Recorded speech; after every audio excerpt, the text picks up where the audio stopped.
వి gold trusted gold buyers మీరు తాకట్టు పెట్టిన బంగారాన్ని విడిపించి ఈ రోజు ఉన్న మార్కెట్ ధరకు కొనబడను.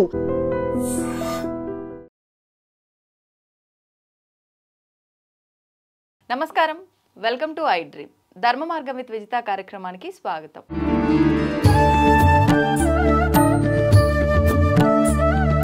ప్రస్తుతం మనతో పాటు ఉన్నారు శ్రీ కామాఖ్య అమృత శోధన సంస్థ వ్యవస్థాపకురాలు వేణుశ్యామమ్మ గారు. ఇప్పుడు వారితో మాట్లాడి మరిన్ని విషయాలు తెలుసుకుందాం. నమస్కారం అమ్మా. అమ్మ, మనకు ఇప్పుడు ప్రస్తుతం ఆషాఢ మాసంలో మనం ఉన్నాము.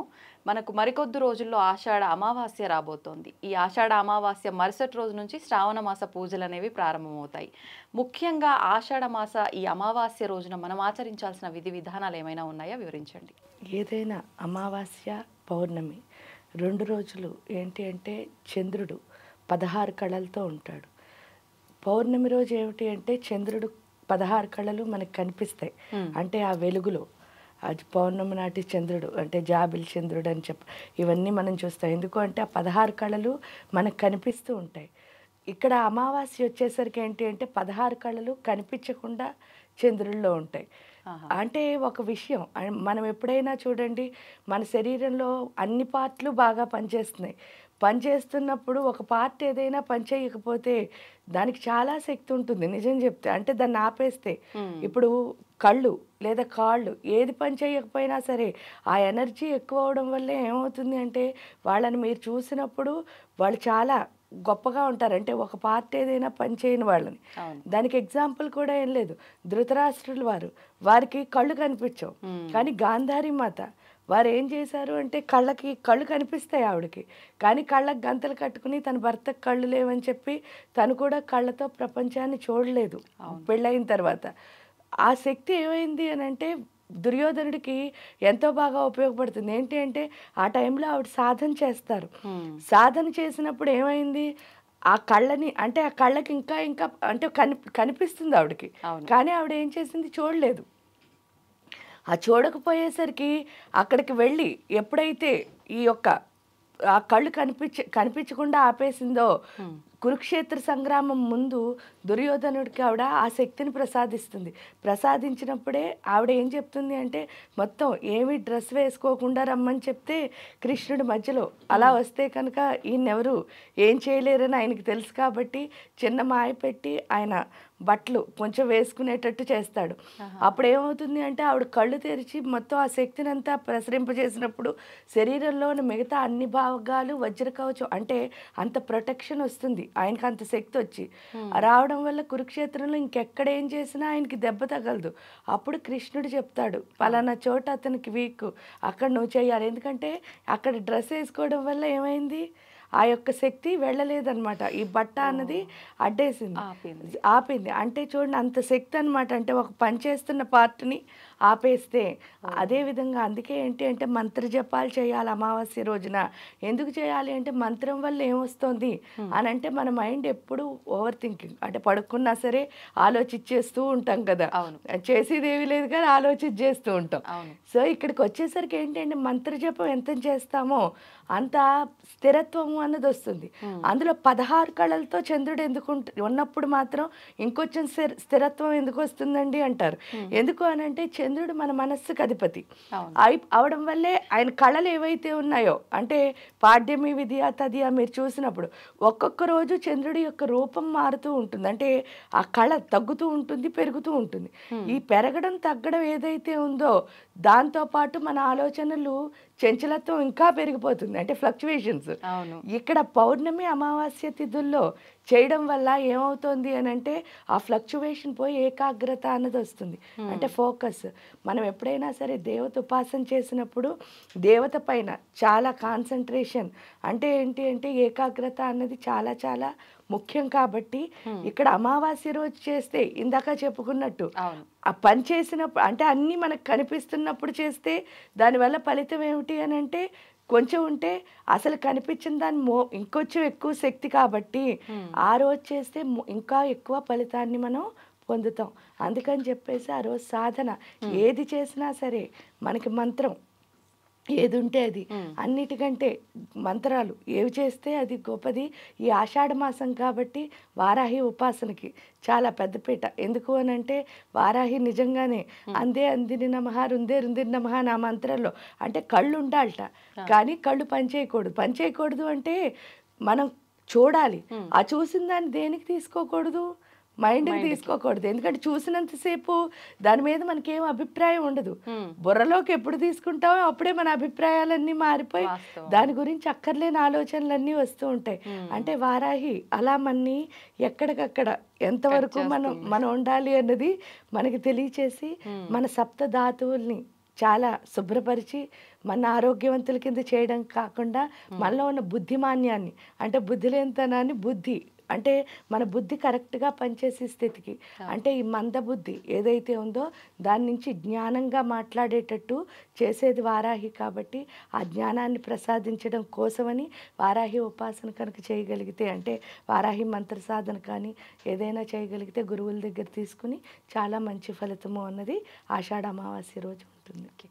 అమ్మ ఇప్పుడు ఈ మరుసటి రోజు నుంచే మనకు శ్రావణ మాస ప్రారంభము. అసలు ఏంటి అంటే మనకున్న ఈ 12 మాసాల్లో కూడా ప్రత్యేకమైన మాసాలని 4గా తీసుకుంటే 4గిట్లో ఒకటి శ్రావణ మాసం.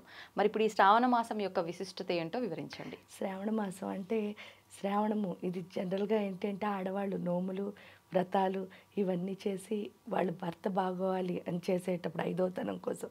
ఇక్కడ సౌభాగ్యం అంటే కూడా లక్ష్మి అంటే మామూలుగా మనకు తెలుసున్న లక్ష్మి ఏంటంటే ధనం అంటే ఐశ్వర్యం ఉంది అంటే ధనం ఉంటే ఐశ్వర్యం ఉన్నట్టు మనం హాయిగా భావిస్తాం. కానీ ఇక్కడికి వచ్చేసరికి ఐశ్వర్యం ఒక్కటే ధనం కాదు. ఎందుకంటే మన దగ్గర డబ్బులు ఉన్నాయనుకోండి వెళ్ళి ఏ కొట్లోనూ హ్యాపీనెస్ని కొనుక్కోలేము. అంటే నేను ఆనందంగా ఉండాలండి ఇన్ని డబ్బులు ఇస్తాను ఇంత హ్యాపీ ఇవ్వండి అంటే ఈ సృష్టిలో ఎక్కడా మనం కొనుక్కోలేంది. ప్రశాంతత కొనుక్కోలేము, రిలేషన్స్ కొనుక్కోలేము, అంటే చాలా కొనుక్కోలేని ఉంటాయి.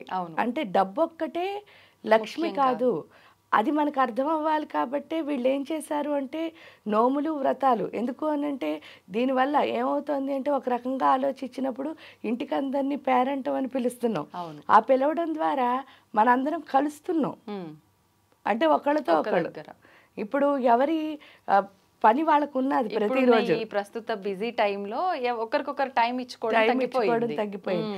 ఎప్పుడైతే ఒకళ్ళతో ఒకళ్ళు కలిసామో అప్పుడే మన మధ్య ప్రేమ అనుబంధం ఏదైతే అవన్నీ పెరుగుతాయి.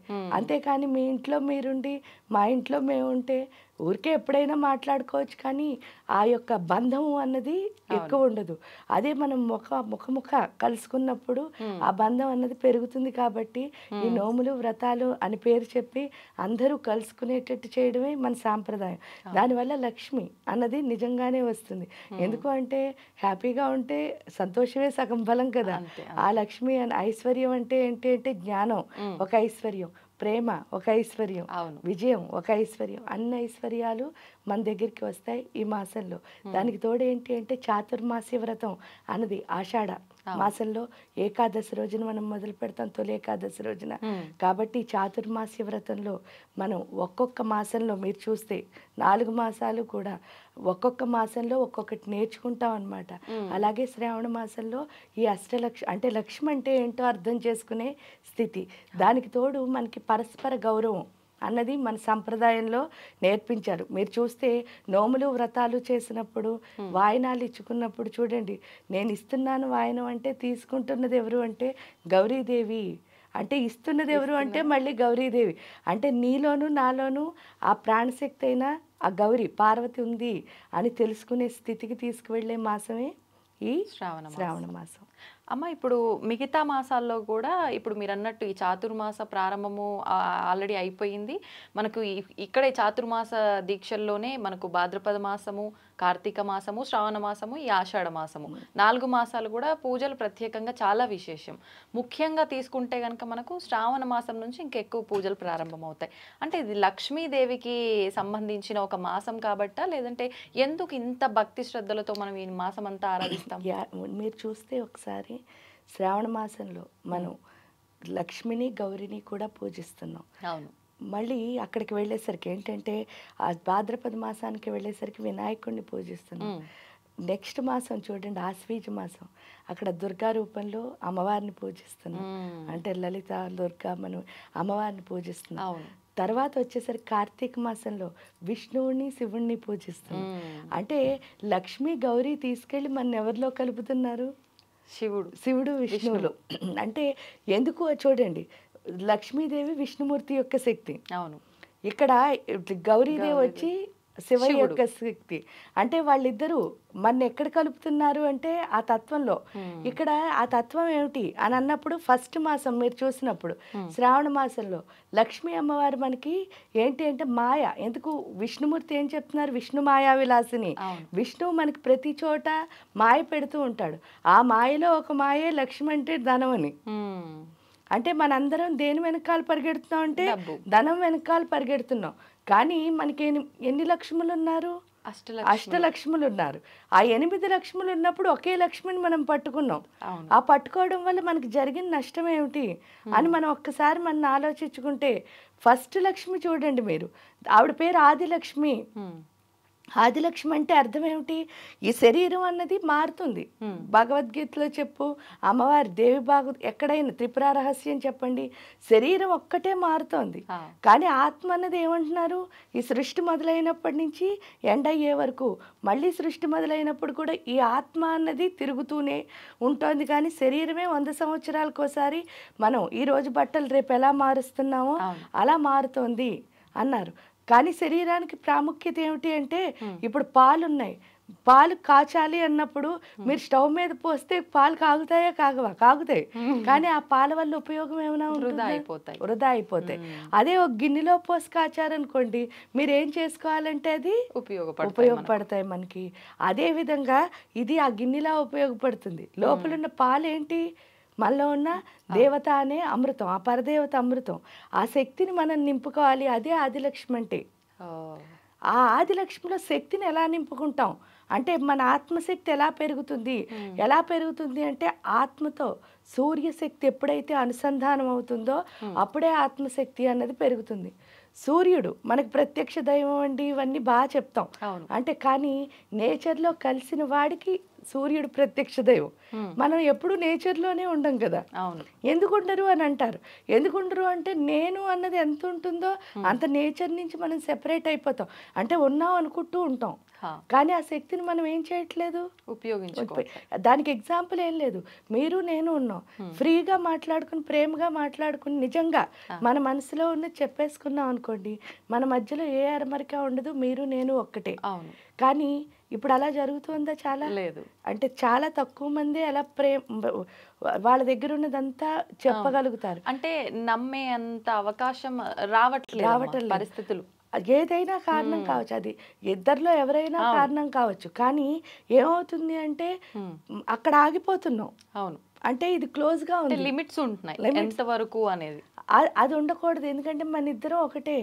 మీలో ఉన్న ప్రాణశక్తి నాలో ఉన్న ప్రాణశక్తి ఒక్కటే అనడానికి బోల్డ్ అన్ని ఎగ్జాంపుల్స్ చెప్పక్కర్లే. మనం రోజు బర్త్డే వచ్చినా ఏమొచ్చినా బెలూన్ ఊదుతున్నాం. ఆ బెలూన్ లో చూడండి, మీరు గాలి నింపారనుకో, బెలూన్ నిండా గాలి నింపినప్పుడు ఏమవుతుంది అంటే, చక్కగా అది ఏం చేస్తూ ఉంటుంది అంటే పైకి ఎగురుతూ ఉంటుంది, ఎప్పుడు కింద ఉండదు. అసలు బెలూన్లో గాలి ఉందా, గాలిలో తేలుతూ ఉంటుంది. కానీ బయట గాలి ఉందా లేదా అది ఎవరికి తెలుసు? ఊదిన మనకి తెలుసు.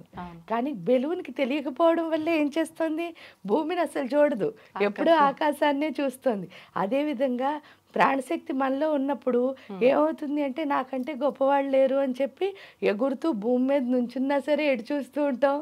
దాన్ని కళ్ళు నెత్తికెక్కే అంటారు. ఆ కళ్ళు నెత్తికెక్కి అటు చూస్తున్నాం. కానీ మనం నుంచున్నది ఎక్కడ? భూమిపైనే. అది గుర్తిస్తాం ఎప్పుడు అంటే, ప్రాణం పోయే ముందు కరెక్ట్గా గుర్తుపడతాం ఆకర్షణలు. కానీ అప్పుడు ఉపయోగం ఏమీ లేదు. కాబట్టి ఎప్పుడు అవేర్ అయి ఉండాలి. అంటే ఆ బెలూన్ని చూసి మనం నేర్చుకోవాల్సింది అది. అందులో నేను నింపాను, అలాగే దేవుడు నాలో నింపి పంపించాడు. కాబట్టి నేను ఎప్పుడు నుంచోవాల్సిందైనా, కూర్చోవాల్సిందైనా, పనిచేయాల్సిందైనా, ఇలా మాట్లాడాల్సిందైనా ఇక్కడి నుంచే. అలా చూడక్కర్లే, మన ఇద్దరం ఒకటే. ఎందుకంటే నేను గొప్ప అని నేను అనుకుంటాను, కానీ మీలో గొప్పతనం కూడా మీలో ఉంది. అది గుర్తించగలిగినప్పుడే నేను గొప్ప అవుతాను. అది ఇక్కడ అర్థమయ్యేటట్టు ఎవరు చేస్తారు అంటే ఆదిలక్ష్మి. ఎందుకు అది రావాలి అంటే సౌరశక్తి ఖచ్చితంగా మన లోపలికి రావాలి. దానికి మంత్రం ఒక్కటే సహాయం చేస్తుంది. మనం ఎంత మంత్ర జపం చేస్తామో అంత సూర్యుడితో మనం కనెక్ట్ అవుతాం. ఎందుకంటే ఈ భూమి మీద మనం చూడగలిగే దేవుళ్ళు ఎవరైనా ఉన్నారంటే ముగ్గురు. ఒక దేవుడు సూర్యుడు, రెండో దేవుడు చంద్రుడు, మూడో దేవుడు గురువు. ఈ ముగ్గురిని మాత్రమే చూడగలం. ఇంకెవరు మనకి సాధన చేయగా కనిపిస్తారు, కానీ అందరూ అంత గొప్ప సాధన చేసి కనిపించే వరకు వెయిట్ చేసి ఓర్పు రావాలంటే వీళ్ళ ముగ్గురులో దేవుడిని చూడాలి. అవును. చూస్తే ఈ సృష్టి అంతా ఎవరున్నారు అంటే ఆ దైవమే ఉంది. ఏ రూపంలో అంటే సర్వ అంతర్యామి రూపంలో. అందుకే సర్వాంతర్యామి. నా లోపల ఏదైతే ఆత్మ ఉందో అదే దైవశక్తి. అది తెలుసుకునేటట్టు ఆదిలక్ష్మి చేస్తుంది. ఎప్పుడు చేసిందో ఆదిలక్ష్మి మన లోపలికి వస్తేనే, మన ఆత్మశక్తి పెరిగితేనే మన యొక్క దృష్టి విద్య వైపు వెళుతుంది. అప్పటి వరకు మనం అట్రాక్షన్స్లో ఉంటాం తప్ప నిజమైన విద్యకి వెళ్ళము. అవును. ఆ నిజమైన విద్య ఏంటి అని అంటే చూడండి, ప్రతి దాంట్లోనూ నాకు సంబంధించిన జ్ఞానం ఉంది. ఈ సృష్టిలో ఏదైనా సరే ఉపయోగపడేదే. దానికి బోల్డ్ ఎగ్జాంపుల్స్. ఒక పూర్వం గురుకులాలు ఉంటాయి. ఆ గురుకులాల్లో ఒక గురువు గారికి 2 శిష్యులు ఉన్నారట. అంటే చాలా మంది శిష్యులు ఉన్నారు. వీళ్ళిద్దరిని ఆయన ఏం చేశారు అని అంటే వాళ్ళు మెడిసిన్ చేశారు. అంటే గురుకులంలో అప్పుడు ఆయుర్వేదమే కదా నేర్పించేవారు. ఈ ఆయుర్వేద మెడిసిన్ చేసినప్పుడు ఆ 2 శిష్యులకి గురువు గారు ఏం చెప్పారట అంటే, ఒరే బాబు, మీ ఇద్దరే ఇంకా ఫైనల్గా మంచిగా అయ్యారు, మిమ్మల్ని బయటకు పంపి మంచి డాక్టర్ల కింద ప్రపంచానికి నేను పరిచయం చేయొచ్చు, కాబట్టి మీరిద్దరూ వెళ్ళాలి. కానీ ఇద్దరిలో నేను ఒక్కడనే పాస్ చేసి పంపించగలను. ఎవరిని పాస్ చేయాలి అనడానికి ఇంక ఫైనల్గా ఒక టెస్ట్ పెడుతున్నాను. ఈ టెస్ట్లో మీ ఇద్దరిలో ఎవరు గెలిస్తే వాళ్ళు ప్రపంచానికి వెళ్తారు, ఇంకోళ్ళు మళ్ళీ ఇక్కడే ఉండి కొన్ని రోజులు సాధన చేయాల్సి వస్తుంది అని చెప్పేసి గురువు గారు చెప్పారు ఈ శిష్యులకి. చెప్పి ఆయన ఏం చేశారట, ఒక పెద్ద సంచి ఇచ్చారు ఇద్దరికి. చెరో సంచి ఇచ్చి అడవిలోకి వెళ్ళి మీకు వనమూలికలు ఉన్నాయి కదా, ఆకుల్ని ఏరుకుని రండి. ఏం ఆకులు అని అంటే వైద్యానికి సంబంధించిన ఔషధి ఆకుల్ని ఏరుకుని రండి. ఎవరైతే నాకు నచ్చే పని చేస్తారో, అంటే కరెక్ట్ అని నాకు అనిపిస్తుందో వాళ్ళు బయటకు వెళ్తారు అని చెప్పి ఇద్దరికి పెద్ద పెద్ద సంచీలు ఇచ్చారు. సంచీలు ఇస్తే ఫస్ట్ ఒకడేం చేశాట, ఆ సంచి నిండిపోయి రెండో వాడి సంచిని తీసేసుకున్నాడు. రెండో వాడు ఏం చేశాట, అన్నీ వెతికి 2 ఆకులు వాడి చేతిలో జేబులో పెట్టుకుని వచ్చేసాడు, 2 చేతుల్లో పట్టుకుని. వచ్చేసరికి ఈ 2 సంచీలు నింపాడు ఒకడు, రెండో వాడు 2 ఆకులు పట్టుకొచ్చేసరికి గురువు గారి దగ్గరికి వస్తే, ఒరే నీకు ఇన్నెందుకు దొరికాయి, వీడికి ఇన్నెందుకు దొరికాయి అని అడిగారు. అడిగితే 2 ఆకులు తెచ్చిన వాడు చెప్పాట, నాకు ఔషధానికి సంబంధించినవి అసలు ఏమీ కనిపించలేదండి, ఈ 2 తప్ప, అందుకే ఈ 2 తెచ్చాను. ఎందుకంటే నేను మొత్తం గ్రంథాలన్నీ చదివినప్పుడు ఈ 2 నాకు మన వైద్యానికి సంబంధించినవి అని చెప్పారు. చెప్పేసరికి ఫస్ట్ వాడు చెప్పాట, అసలు అడవిలో ఔషధానికి సంబంధించిన మొక్కే లేదండి అన్నట్టు ఫస్ట్ వాడు. ఇంకా నింపుకొచ్చిన అతను, నాకు ఇంకా ఎక్కడ సంచి లేక నేను తేలేకపోయాను, ఇంకా బోల్డన్ని అక్కడ మిగిలిపోయాయి అన్నట్ట. అనేసరికి అప్పుడు ఏం చేశారు అంటే, ఈ 2 సంచీలు నింపిన వాడిని గురువుగారు అన్నట్ట, నువ్వు ప్రపంచంలోకి వెళ్ళరా, నువ్వు మంచి వైద్యుడు అవుతావు, వీడు ఇక్కడే ఉండి కొన్ని రోజులు నేర్చుకోవాలి అని చెప్పి ఈ 2 ఆకులు తెచ్చిన వాడిని ఉంచేశారట. ఏంటి స్వామి, నేను ఇంచక్క ఫైండ్ చేసి ఇందులో ఈ వనమూలకి ఇది ఇన్ని చెప్పాను మీకు అని అన్నట్ట. అంటే నువ్వు పుస్తకానికి సంబంధించిన జ్ఞానం నేర్చుకున్నావురా, నిజమైన జ్ఞానికి పనికిరానిది ఏమీ ఉండదు. ఈ సృష్టిలో అన్ని పనికొచ్చేవే, దాన్ని పనికొచ్చేటట్టు చేయడమే జ్ఞానం యొక్క లక్షణం. వాస్తవం. కాబట్టి వాడే విద్యావంతుడు. పుస్తకాన్ని బట్టి దాంట్లో చదివేసి ఇది ఔషధం అని చెప్పకూడదు. అక్కడ వచ్చిన వాడికి ఎలాంటిది వస్తుందో తెలియదు. అవును, తెలిసింది అందుబాటులో ఉంటుందో లేదో తెలియదు. అలాంటప్పుడు నీ దగ్గర ఉన్నదాంతో వాడు జబ్బు తగ్గించాలి. అది డాక్టర్ యొక్క లక్షణం. ఎందుకంటే వచ్చిన ప్రతి ఒక్కడు ఎందుకు వస్తాడు, వైద్యో నారాయణో హరిహి అంటే వైద్యుడిని విష్ణుమూర్తి అని భావించి వస్తాడు. వచ్చినప్పుడు మరి ఈయన విష్ణువులా బిహేవ్ చేయాలి కదా అని చెప్పి వాడిని పంపించారు. అంటే విద్య అంటే అది పుస్తకం చదివి దాంట్లో వచ్చింది కాదు, దాని ఫ్యాషన్ ఏంటంటే, నాకు ఇది చదవాలని ఉందండి, నేను చదివానండి, నాకు ఇన్ని మార్కులు వచ్చాయండి, ఇది ఫ్యాషన్ అవుతుంది. ప్యాషన్ ఏంటి అంటే, నీ దగ్గర ఏది ఉన్నా సరే అది నీకు సంబంధించిన దాని కింద మార్చేసుకుని అంటే అది నీకు సంబంధం లేని విషయమైనా సరే నువ్వు చేస్తున్న పనిలోకి దాన్ని ఏం చేయాలి, తీసుకొచ్చేయాలి. అది జ్ఞానం అంటే, నిజమైన జ్ఞానం. అది ఒకే ఒక్కడికి అర్థమవుతుంది. అది ఎవరు అంటే ప్యాషన్ ఉన్నవాడికి. ఈ ప్యాషన్కి తేడా అదనమాట. ఇక్కడ విద్య అన్నది ప్యాషన్ ఇవ్వాలి. ఎప్పుడైతే మీరు ఈ శక్తి అన్నది వస్తుందో అప్పుడే ఆ ప్యాషన్ విలువ తెలుస్తుంది. అప్పటి వరకు ఏంటంటే మనం టైర్డ్ అయిపోతూనే ఉంటాం ఇంత పని చేస్తే. కానీ ప్యాషన్ అయిందంటే టైర్డ్ అవ్వం, ఇంకా చెయ్యి అని ఉత్సాహం వచ్చేస్తుంది అనమాట. అది ప్యాషన్. అది విద్యాలక్ష్మి ఇస్తుంది. ఇచ్చిన తర్వాత గజలక్ష్మి. గజము అంటే మీకు తెలుసు, ఏనుగు ఏంటిట అంటే ఎప్పుడు దానికి ఒక పేరు కూడా ఉంది, మదపుటేనుగు అని. అంటే దానికి చాలా అహంకారం ఎక్కువట. ఏంటండి దానికి ఉన్న అహంకారం అంటారు. మనకున్న అహంకారం ఎంత ఉంది అంటే మన కాలు గోరు నుంచి తల వరకు ఎంత ఉన్నావో అంతే, అసమాను నేను అని కొట్టుకుంటూ ఉంటాం. కానీ ఏనుగు అహంకారం అలా కాదట, దాన్ని మహత్ అహంకారం అంటారు. మహత్ అహంకారం అంటే అర్థం ఏమిటి అంటే ఈ సృష్టి అంతా నేనే ఉన్నాను, ఈ సృష్టి మొత్తం నా లోపలే ఉంది అని తెలుసుకోవడం. అంటే ఇక్కడ మీకు అర్థం అవ్వాల్సిన విషయం ఏమిటి అంటే నేను అంటే ఈ కాస్తే. అవును, కానీ భగవద్గీతలో కృష్ణుడు కూడా నేననే చెప్పాడు. అది మహత్ అహంకారం. అంటే ఈ సృష్టి అంతా నేనయ్యే ఉంది, మళ్ళీ సృష్టి మొత్తం నా లోపలే ఉంది. అదే హ్రీం శ్రీం అంటే. హ్రీం అంటే అర్థం ఏమిటి అంటే ఈ సృష్టి అంతా నేనే ఉన్నానని తెలుసుకోవడం. శ్రీం అంటే అర్థం ఏమిటంటే ఈ సృష్టి మొత్తాన్ని మన లోపలికి తెచ్చి. అది గజలక్ష్మి మనకి తెలియచేస్తుంది. అంటే ప్రతి దాంట్లోని ఎవరు కనిపించాలి, మనమే భగవంతుడు. అహం బ్రహ్మాస్మి అంటే ఇప్పుడు నాలో భగవంతుడిని చూశాను అనుకోండి, ఆటోమేటిక్ గా మీలో చూడగలుగుతాను. అంతేకాని నాలో చూడకుండా మీలో చూస్తానని పరిగెట్టాను అనుకోండి, ఎప్పుడు ఎందుకు చూడలేను అంటే స్వీట్ గా ఉంటుందని ఎలా తెలిసింది, మనం రుచి చూస్తే. అదే విధంగా దేవుడు అన్నదాన్ని మనం రుచి చూస్తేనే పలానా వాళ్ళలో అంటే ఇప్పుడు ఇందులో దైవత్వాన్ని చూడగలిగితేనే అందులో ఉన్న దైవత్వాన్ని చూడగలుగుతాం. అప్పటి వరకు చూడడం రాదు. అందుకని చెప్పేసి లేకపోతే ఎలా ఉంటుంది అంటే నేను గ్రేట్ అని చెప్పేసి అందరినీ తక్కువ చేసి చూడడం వస్తుంది. ఇక్కడ దైవత్వం చూస్తే ఇంకెవరిని తక్కువ చేసి చూడడం రాదు. ఎందుకంటే ఈ సృష్టి అంతా దేవుడే ఉన్నాడు, అంతా ఒక్కటే. అది గజలక్ష్మి నేర్పిస్తుంది. ఎప్పుడు గజలక్ష్మి నేర్పించిందో ఆటోమేటిక్గా ధైర్యలక్ష్మి అంటే అర్థం ఏమిటి అంటే నిజమైన కరేజ్ ఏంటి, అసలు భయం ఎందుకు అని అంటే మనం చాలాసార్లు చెప్పుకుంటాం. భయం ఎందుకు వస్తుంది అంటే అమ్మ కడుపులో ఉన్నంతసేపు అమ్మతో కలిసి ఉంటాం. ఆ కలిసి ఉండడం వల్ల ఏమవుతుంది అంటే ఆవిడే అన్నీ చేస్తోంది.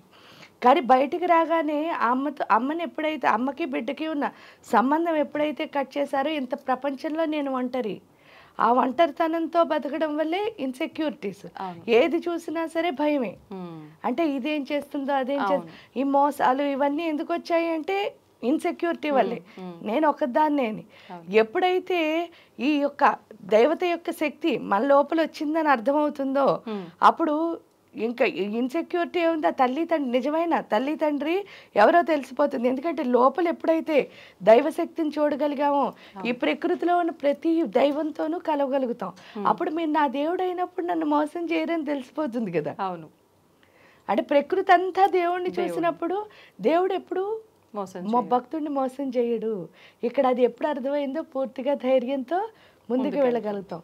అది అయిన తర్వాత వచ్చే ఆవిడ సంతానలక్ష్మి. ఇక్కడ సంతానలక్ష్మి అంటే కూడా మనకి చాలా నానుడు ఏంటంటే ఎక్కువ మంది పిల్లలు ఉంటే ఆవిడ సంతానలక్ష్మి అండి అని చెప్పి మనం చెప్పుకుంటూ ఉంటాం. కానీ ఇక్కడ పూర్తి నిజమైన అర్థం ఏమిటి అంటే సంతానలక్ష్మి అంటే మనకి పిల్లలు పుట్టడం కాదు, మనం అమ్మ అవడం వేరు, పిల్లలు పుట్టడం వేరు. అమ్మ అవడానికి పిల్లలు పుట్టడానికి వ్యత్యాసం ఏమిటి అంటే అమ్మ అంటే ఎలా అవుతుందంటే తల్లి అవగానే స్వార్థం వస్తుంది అంటారు మీరు చూస్తే. అంటే ఆ పిల్లే నాది. కానీ ఇక్కడ నిజమైన తల్లి ఎప్పుడు ఏంటంటే అంటే అందరూ నా బిడ్డలే.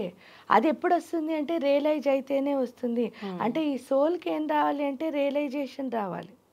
అది ఎప్పుడు వస్తుంది, ఈ బిడ్డను కన్నప్పుడే. అంటే ఆ పేగు తెంచుకుని ఒక బిడ్డ వచ్చినప్పుడే మనకు అర్థమయ్యే విషయం ఏమిటి అంటే ఆ రియలైజేషన్. అంటే ప్రతి క్షణం ఎందువల్ల వస్తుంది అని అంటే చూడండి మీరు, ఫస్ట్ ఆఫ్ ఆల్ మనం అమ్మాయిల కింద ఉంటాం కదా, అంటే స్త్రీకి తొందరగా రియలైజేషన్ వస్తుంది.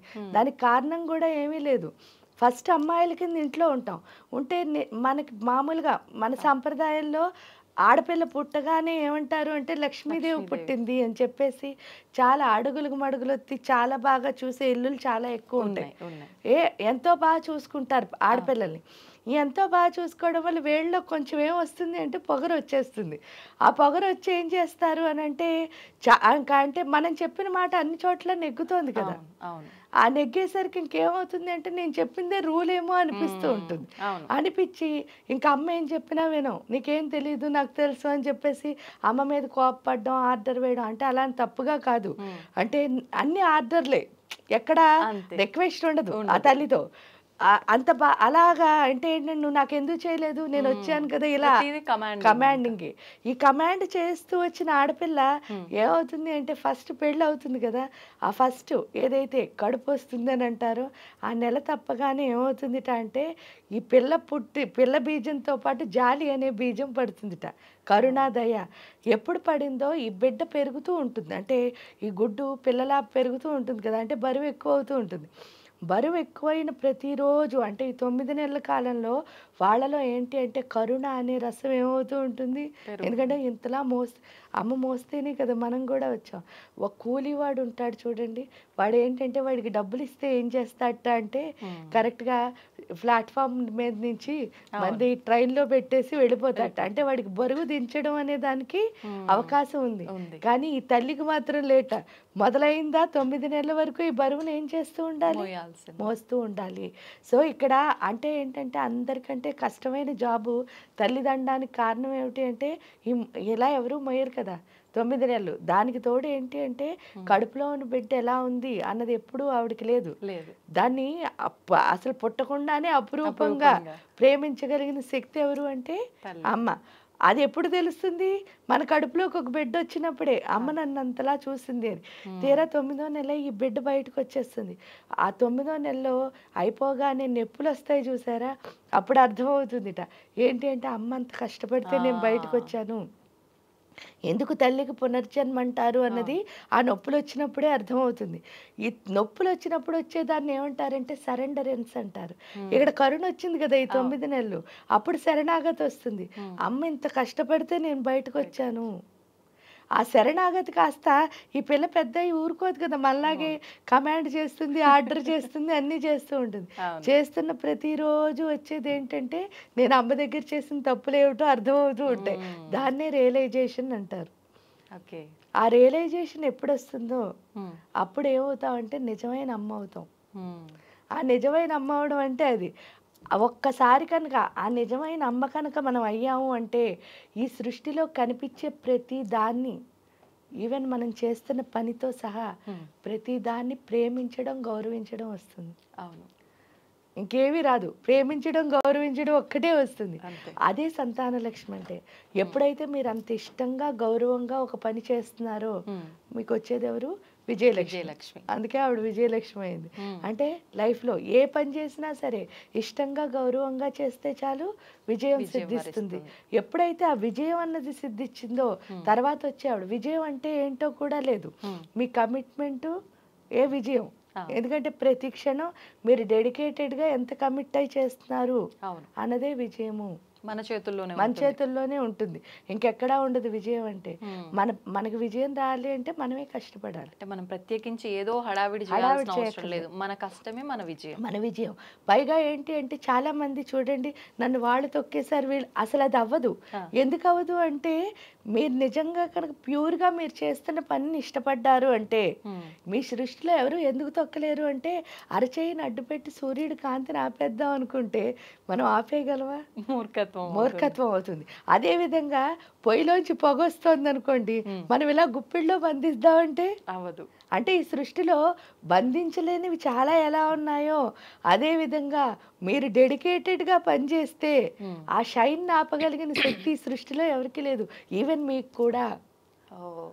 మీరు కామ్గా కూర్చుందాం అనుకున్నారు ఇంట్లో, కానీ సడన్గా ఎవరో వచ్చి మిమ్మల్ని బయటకు తీసుకొస్తారు. ఆ బయటకు తీసుకొచ్చింది ఈ రోజు వరకు ఏమవుతూ ఉంటుంది, అది మీకు తెలియకుండా కంటిన్యూ అయిపోతూ ఉంటుంది. అవును, అంతేనా? అంటే ఆ షైన్ మిమ్మల్ని ఆగనివ్వదు. ఎందుకు అంటే సూర్యుడు కాంతి ఎలా అయితే ఆపలేమో, అవును, ఆ యొక్క ఏదైతే ఉందో ఆ కాంతిని ఎవరు ఆపలేరు. కాబట్టి మనం చేయాల్సింది డెడికేటెడ్గా ప్రేమిస్తూ చేయడమే, అంతే విజయం వచ్చేస్తుంది. ఆ విజయలక్ష్మి అంటే అదనమాట. అక్కడికి వెళ్ళిన తర్వాత పూర్తిగా అర్థమవుతుంది, ఈ సృష్టిలో నన్ను ఎవరూ ఆపలేరు, ఈవెన్ నేను కూడా ఆపుకోలేను. నేను మీరు చూడండి, జీవితంలో చాలా చెయ్యొద్దన్న పనులే చేయాల్సి వస్తుంది. అవును, తెలిసి కొన్ని, తెలియక కొన్ని, కానీ దానివల్ల మనకి ఎంతో మంచి జరుగుతూ ఉంటుంది. దానికి కారణం ఏంటంటే విజయం వరించే టైం కనుక వస్తే ఎవరు ఏం ఆపలేరు మనతో సహా.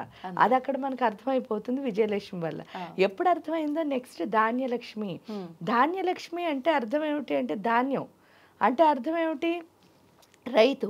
ఆ రైతు పని ఏమిటో చూడండి. రైతు ఎప్పుడు ఆయన కోసం ఆయన పండించుకోడు.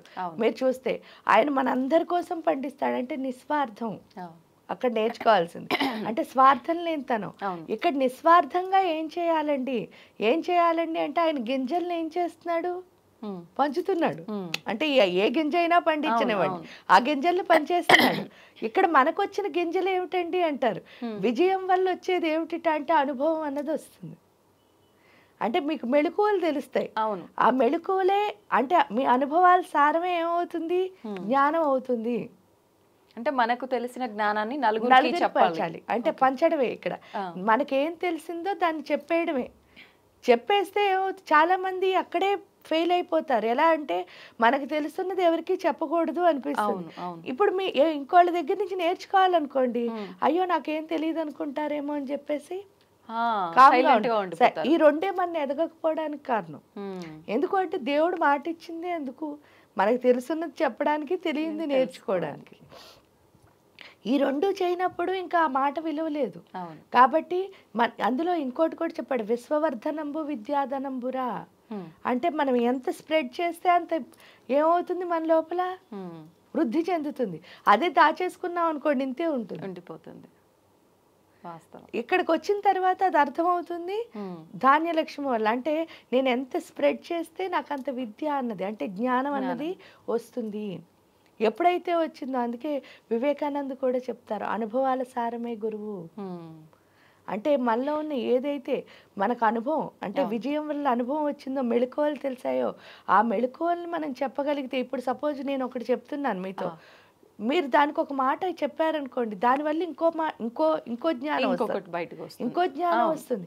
అంటే అర్థం ఏమిటి, ఇక్కడ నేను ఒక్కదాన్ని చేయగలిగింది అన్నది ఏమిటి అంటే ఏమి ఉండదు, కొద్ది వరకే ఇంతే ఉంటుంది. కానీ అందరం కలిస్తే మాత్రం బోల్డ్ చేయొచ్చు. అందుకే ఐకమత్యమే మహాబలం. అంటే మనందరం ఒకళ్ళకొకళ్ళు స్ప్రెడ్ చేసుకోవడం ద్వారా ఒకళ్ళలో ఒకటి ఉంటే ఇంకోళ్ళలో ఇంకోటి ఉంటుంది, ఆ మొత్తం అన్ని కలిస్తే బోల్డ్ అంత అవుతుంది. అక్కడే మనకు అర్థమవుతుంది ధాన్యలక్ష్మి వల్ల. ఎప్పుడు అర్థమవుతుందో, మన జ్ఞానాన్ని ఎప్పుడు మనం ఏం చేస్తూ ఉండాలి అంటే పంచుతూ ఉంటేనే పెరుగుతుంది, పెంచుకుంటాను అని అర్థమవుతుంది. అలా పంచుకోవడం అన్నది ధాన్యలక్ష్మి నేర్పిస్తుంది. అంటే మన దగ్గర ఏ శక్తి ఉన్నా సరే పంచాలి, అదే ధాన్యలక్ష్మి నేర్పిస్తుంది. అది జ్ఞానం అవ్వచ్చు, డబ్బు అవ్వచ్చు, లేకపోతే ఎనర్జీ అవ్వచ్చు. చూడండి చాలా మంది హీలింగ్స్ అని చేస్తూ ఉంటారు. ఏదైనా కూడా అన్ని పంచాల్సినవే, దాచుకోవడం వల్ల ఉపయోగం లేదు. ఇంకా తర్వాత ఫైనల్ గా ఇవన్నీ వస్తే ధనలక్ష్మి వస్తుంది. కాబట్టి అదే ధనలక్ష్మి అంటే. ధనలక్ష్మి అంటే కూడా అర్థం ఏమిటి అంటే బీయింగ్ ప్రెజెంట్ అని. ఎవరైతే వర్తమాన కాలంలో ఉంటారో వాళ్ళ దగ్గరే ధనలక్ష్మి అన్నది నిలుస్తుంది. భూత భవిష్యత్ కాలాల్లో ఉన్నవాడికి ఎప్పుడు ధనలక్ష్మి ఎందుకు నిలవదంటే, లక్ష్మీదేవికి ఇష్టం లేనిది ఏంటి అంటే ఏడుపు. భూతకాలంలోకి వెళ్ళిన వాడు ఎప్పుడు ఏం చేస్తూ ఉంటాడు, బాధపడుతూనే ఉంటాడు. అందుకని చెప్పేసి ఆవిడకి అసలు అక్కడ అలక్ష్మనే కదా అర్థం, ఏడవడం అంటే. అందుకని ఆ కాలంలో ఉండకూడదు. భవిష్యత్తుకు వచ్చేసరికి ప్రతిదానికి టెన్షను. అసలు అమ్మ ఎప్పుడు ఎలా ఉంటుంది, ఎందుకంటే ఆవిడ అంత గొప్ప స్థితికారకురాలు. విష్ణుమూర్తి ఏం చేస్తున్నాడు, మొత్తం ఈ సృష్టిని అంతటిని 14 భువనాల్ని అనేక కోటి బ్రహ్మాండాల్ని పరిపాలిస్తున్నారు ఆయన. ఆ పరిపాలిస్తున్న రాజుగారు రాణి ఎంత బ్యాలెన్స్గా ఉండాలి. సో ఆ బ్యాలెన్స్ మనలో లేదనుకోండి, ప్రతిదానికి టెన్షన్ పడుతున్నాం అనుకోండి, అమ్మకి ఏమవుతుంది, నచ్చదు కదా. అందుకని భూత భవిష్యత్ కాలాల్లో ఉండకూడదు, వర్తమానంలో ఉంటేనే ఎవరుంటారు అంటే ఆ శివశక్తి ఎక్కి రూపిణి కింద లక్ష్మీ అమ్మవారు. దాన్నే లక్ష్మీ కళ అని అంటారు. అంటే లక్ష్మి అంటే నిజంగా ఏంటంటే ప్రశాంతం, తృప్తి అని అర్థం. లేనిదే ఇది ప్రతి ఒక్కరికి. ఆ తృప్తి ప్రశాంతం వస్తే చాలు మనం ఎలా ఉంటాం, ధనంగానే అంటే ఐశ్వర్యవంతులమే. తృప్తి లేని వాడి దగ్గర ఎంతున్నా ఐశ్వర్యం కాదు. అవును, వాస్తవం అమ్మ. ఇక్కడ అది నేర్చుకుంటాం ధనలక్ష్మి వల్ల. కానీ ఇప్పుడు ఎందుకండి అంటే మనం ఏం చేస్తున్నాం, అందరం ధనలక్ష్మిని సంపాదిస్తున్నాం. ధనం మూలం ఇదం జగత్ అంటున్నారు, వెళుతున్నారు, సంపాదిస్తున్నారు. సంపాదించేంటి ఇలా ముందుకు వెళ్తే హాయిగా ఎంతో హ్యాపీగా అన్నీ ఉండి ఆనందంగా ఉండే మనం కాస్త ధనం ఒక్కటి సంపాదించడం వల్ల ఏమవుతోంది అంటే వెనక్కి వస్తున్నాం. ఈ వెనక్కి వచ్చేసరికి ధాన్యలక్ష్మి పంచాల్సిన ప్లేస్ లో దాచడం మొదలెట్టాం. ఏంటి బ్యాంకుల్లో ఎప్పుడైతే దాచామో మనకి అర్థమైపోయింది కదా, దాస్తే ఏమవుతుంది, బ్లాస్ట్ అయిపోతుంది ఏ శక్తినైనా. అదే అవుతోంది, విజయం లేదు. ఎందుకంటే మీరు దాయడం వల్ల విజయం అన్నది సిద్ధించట్లే. విజయం ఎక్కడ లేదో అక్కడ సంతాన లక్ష్మి అంటే ప్రేమ అన్నది ఉండదు. ఎందుకంటే ప్రేమ అన్నది మన అందమైనతనం, అందవిహీనత ఏంటి అంటే ప్రేమించకపోవడమే. ఎప్పుడైతే మనకి ఏదైనా సరే ఇష్టం లేకుండా ఎందుకు వచ్చిన బతుకురా అని చేస్తున్నాం అనుకోండి, ధైర్యం అన్నదాన్ని ఏమవుతాం, కోల్పోతాం. భయం, ఎందుకంటే నాకు ఎందుకు వచ్చింది అని చేశాను అనుకోండి, మీరు నా వాళ్ళని నాకు తెలియదు. అంతే కదా. ఎప్పుడు ఏంటంటే ఎప్పుడైనా సరే అందరూ పరాయి వాళ్ళలాగే కనిపిస్తారు. మీరు నిజంగా నా వాళ్ళే అయినా నేను గుర్తించలేకపోతున్నాను. గుర్తించలేకపోవడం వల్ల ఏమవుతుంది అంటే అహంకారం. అంతే. ఏం చేస్తున్నా నా గొప్పలు నేను చెప్పేసుకుని అహంకారంగా ఉండడం వల్ల అందరూ ఏమవుతారు, దూరం అయిపోతారు. మనం ఏదిస్తే అదే తిరిగి అన్నట్లుగా మనం ప్రేమగా ఉంటే మన చుట్టూ ఉన్న వాళ్ళు కూడా కలిసిపోతారు ప్రేమగా. లేదు అంటే అందరూ దూరంగా వెళ్తున్నారు. దూరంగా వెళ్ళడం వల్ల అహంకారం ఎక్కడ ఉంటుందో అక్కడ విద్య అన్నది అసలు ఉండదు. ఎక్కడ విద్య లేదో అక్కడ శక్తి అన్నది ఉండదు. శక్తి లేదు అనడానికి ఒకే ఒక కారణం, అందరూ డి విటమిన్ టాబ్లెట్స్ వాడడమే. ఎందుకంటే సూర్యుడు శక్తి ఉంటే డి విటమిన్ టాబ్లెట్స్ అవసరమా? లేదు. అంటే చూడండి, ఇలా వెనక్కి రావడం వల్ల దానివల్ల ఏంటి అంటే మానసిక పరిస్థితి సరిగ్గా లేకపోవడం వల్ల అందరితో ఫైట్ చేయాలనిపిస్తుంది. ఎందుకంటే మీరు హాయిగా ఉన్నారనుకోండి, ఎవరు ఏం చేసినా టేక్ ఇట్ ఈజీ అంటారు. అవును. అదే కనుక మీరు వీక్ గా ఉన్నారనుకోండి, ఎంత చిన్న విషయాన్ని మీరు ఏం చేస్తారు, అంత భూతద్దంలో చూస్తారు. అంటే మన వీక్నెస్ ఫైట్ చేయడం తప్ప స్ట్రెంత్ కాదు. అది తెలుసుకునే స్థితి రావాలంటే ఇలా వెళ్ళాలి. లేదు అంటే ఇప్పుడులాగే వెనక్కి వచ్చేస్తాం. అది శ్రావణ మాసం మనకి నేర్పిస్తుంది. పైగా ఇక్కడ లక్ష్మి అంటే కూడా మనకి వనరుల్ని ప్రసాదిస్తుంది. అంటే మనకి ప్రతి క్షణం రీసోర్స్ ఇచ్చేది ఎవరు అంటే ఈ ప్రకృతిలో. అందుకే ఆవిడ ప్రకృతి నమః. ఆ రీసోర్స్ ఇస్తున్న లక్ష్మి ఇది నాదే అని తెలుసుకునే స్థితి ఎవరిస్తారంటే గౌరీ, పార్వతీదేవి. అందుకే ఈ మాసం అంత గొప్పది ఎందుకయింది అంటే నాకు వచ్చిన రీసోర్స్ నాదే అని తెలుసుకున్నవాడు సక్సెస్ అవుతాడు. నాదే అని తెలుసుకొని వాడు ఏమవుతాడు, ఫెయిల్యూర్ అవుతాడు. అందుకని చెప్పి నాదే అని తెలుసుకునే స్థితి ఎవరిస్తారు అంటే ఈ యొక్క గౌరీదేవి ఇస్తుంది. ఈ లక్ష్మి గౌరీ ఎక్కడుంటారో అక్కడ ఆటోమేటిక్గా ఎవరుంటారు అంటే సరస్వతి అమ్మవారు ఉండి దాన్ని మనం ఎలా మనకు అనుకూలంగా మార్చుకోవచ్చు అన్నది ఆ విద్యాలక్ష్మి రూపంలో సరస్వతి అమ్మవారు మనకి నేర్పిస్తారు. అందుకని శ్రావణ మాసం అంత గొప్పదైంది. అమ్మ, ఇప్పుడు ఒక్కొక్క లక్ష్మిని ఒక్కొక్కరిని సపరేట్గా ఆరాధించాలా, లేదు అంటే అంతా కలిపి ఒక్క అమ్మవారిగానో, లేదంటే అలా మనం విగ్రహ రూపంలో అలా కాకుండా మంత్ర రూపంలో అలా ఏమైనా ఆరాధించాలి మాసం అంతా అంటే ఏం మంత్రం ఆచరించవచ్చు? ఇక్కడ ఒక్కొక్క లక్ష్మిని ఒక్కొక్కలా ఆరాధించక్కర్లే. లక్ష్మి అన్నదాన్ని మామూలుగా మనం ఆరాధిస్తే సరిపోతుంది. ఉపాసన పరంగా అంటే గురువుల దగ్గరికి వెళ్ళి ఏదో ఒక మంత్రం తీసుకోవచ్చు. అలా కాదు అంటే లక్ష్మీ అష్టోత్తరం, లక్ష్మీ సహస్రనామం లేదా వరలక్ష్మి పూజ మనకి చేయిస్తున్నారు. ప్రతి శుక్రవారం పూజ అన్నది ఉంటుంది. అక్కడ కూడా చూడండి 9 గ్రంథులు అంటే 9 ముళ్ళు వేసి మనకి తోరం కడతారు. ఆ 9 ముళ్ళు ఏంటి అని చూస్తే మన నవరంధ్రాలే. ఒక్కొక్క రంధ్రాన్ని మనం ఏం చేస్తున్నాం అక్కడ ప్యూరిఫై చేసుకుంటున్నాం. ఎప్పుడైతే ప్యూరిఫై చేస్తున్నామో అప్పుడు ఏమవుతుంది అంటే ఆ రంధ్రాల్లోకి ఈ యొక్క ఎనర్జీ శక్తి అన్నది వెళుతుంది. ఎప్పుడు ఆ రంధ్రాల్లో అంటే మన నవరంధ్ర పూరితమైందే శరీరం అంటున్నారు కదా, అవే నవమ గ్రంథులు.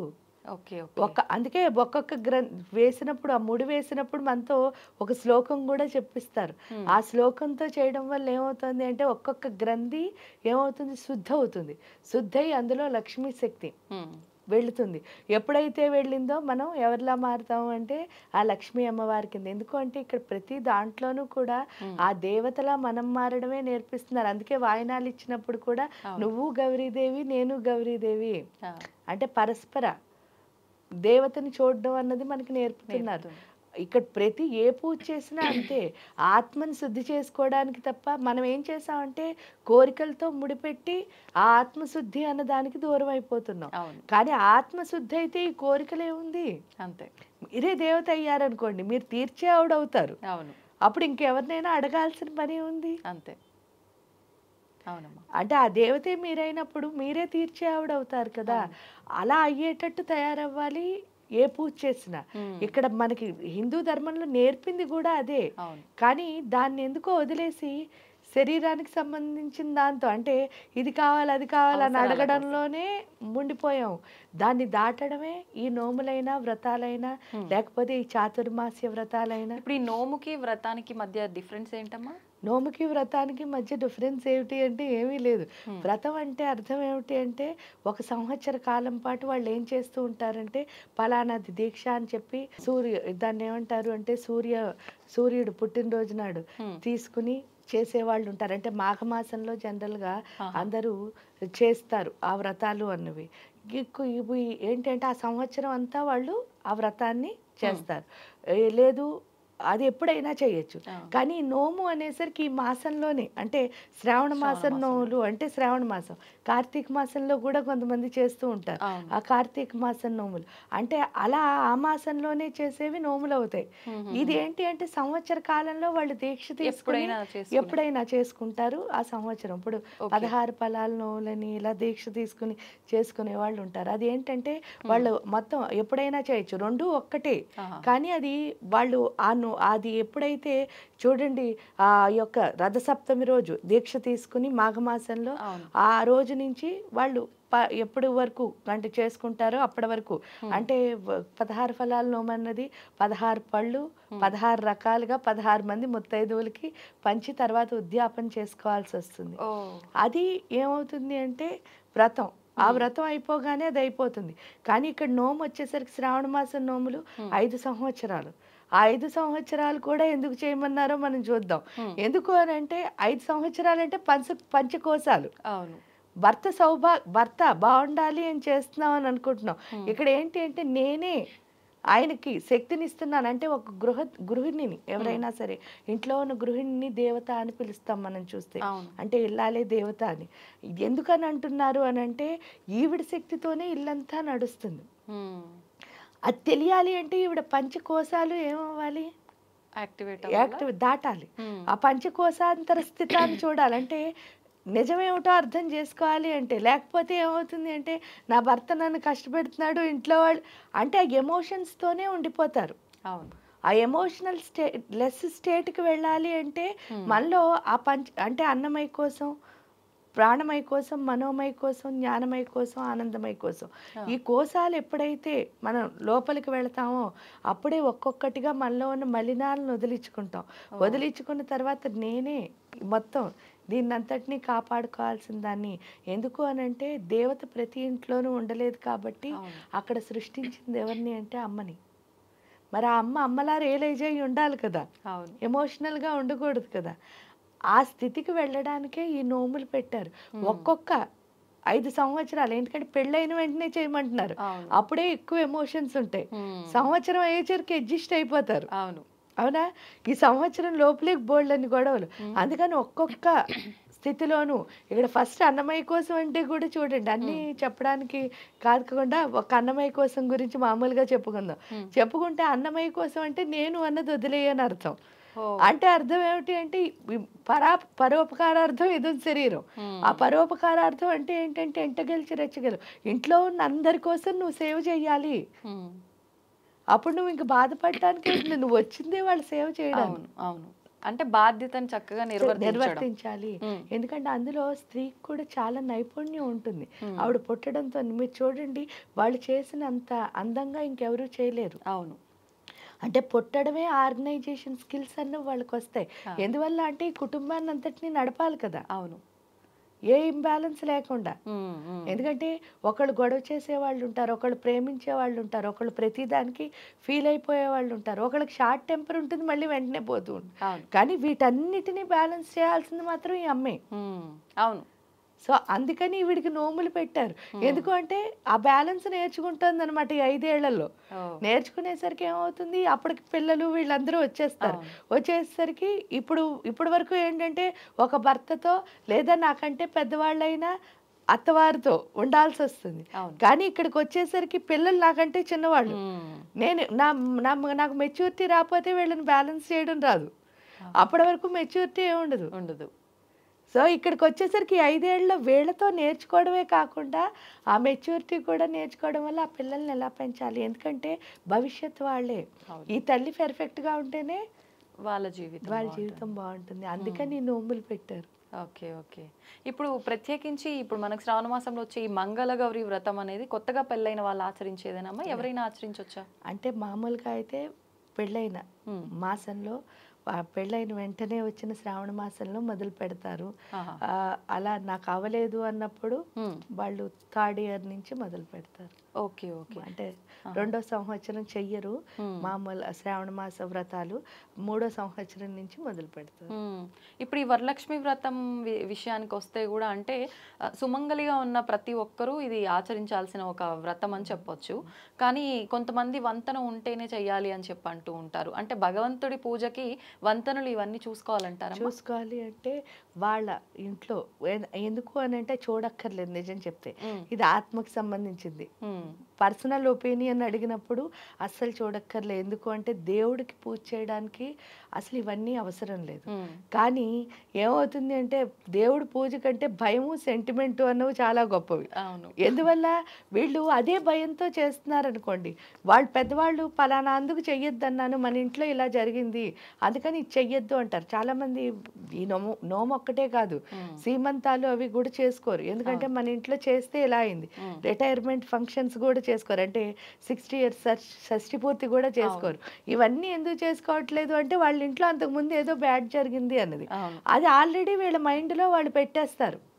వీళ్ళ మైండ్లో వాళ్ళు ఎప్పుడైతే పెట్టేశారో ఆ భయంతో పూజ చేసాము అంటే ఏమవుతుంది, ఏ శక్తి మన లోపల పెరుగుతుంది? భయం అనే శక్తే కదా. ఆ పెరగడం వల్ల నిజంగాను అయితే చెడు జరగచ్చు. లేకపోతే వీళ్ళ భయం వల్ల ఏమవుతుంది అంటే అన్ని కోల్పోతారు ఒక రకంగా. అందువల్ల చేయకుండా ఉండడమే మంచిది. అలా కాదండి, ఏంటి అంటే నాకు చెయ్యాలని ఉంది, అవన్నీ నాకు అవసరం లేదు, దేవుడు నాకంతా మంచి చేస్తాడు అని అర్థమై. ఎందుకంటే ఇవేవి కూడా శరీరానికి సంబంధించిన విద్యలు కాదు, జ్ఞానాలు కాదు, పూజలు కాదు. ఏదైనా ఆత్మకి సంబంధించింది. ఆ ఆత్మ పరిపక్వత అయినప్పుడు హ్యాపీగా చెయ్యొచ్చు. అది కాకుండా ఈ మైండ్తో ఆలోచించినప్పుడు చేయకూడదు. అమ్మ ఇప్పుడు ఇందాకే మీరు స్టార్టింగ్లోనే చెప్పడం జరిగింది ఈ వాయనాలు ఇవన్నీ కూడా అని చెప్పి. ఖచ్చితంగా ఎంత స్తోమత ఉన్నా లేకపోయినా కనీసం ఒక 3కి 5గురికి కూడా కనీసం ఈ వాయనాలు అనేది ఇస్తూ ఉంటారు. ఎందుకని ఈ వాయనాల సాంప్రదాయం వచ్చింది? ఈ వాయనాల సాంప్రదాయం ఫస్ట్ చెప్పింది కలుసుకోవడానికి ఒకటి, రెండోది ప్రతి ఒక్కళ్ళలోనూ భగవంతుడిని చూడడానికి ఒకటి. ఎందుకు అని అంటే స్త్రీకి చాలా అవసరం. అది ఎందుకు అంటే ప్రతి ఒక్కళ్ళలో భగవంతుడిని చూడడం. ఇప్పుడు సపోజ్ ఉంది, మీరు మామూలుగా ఇలా కూర్చున్నారు, ఎవరో వచ్చారు ఇంట్లో, వచ్చి ఏం చేస్తారంటే బయట వాళ్ళతో అయితే ఏవైనా సరే కొంతవరకు మనం కామ్గా ఉండిపోతాం, ఎందుకు అనవసరమైన గొడవ.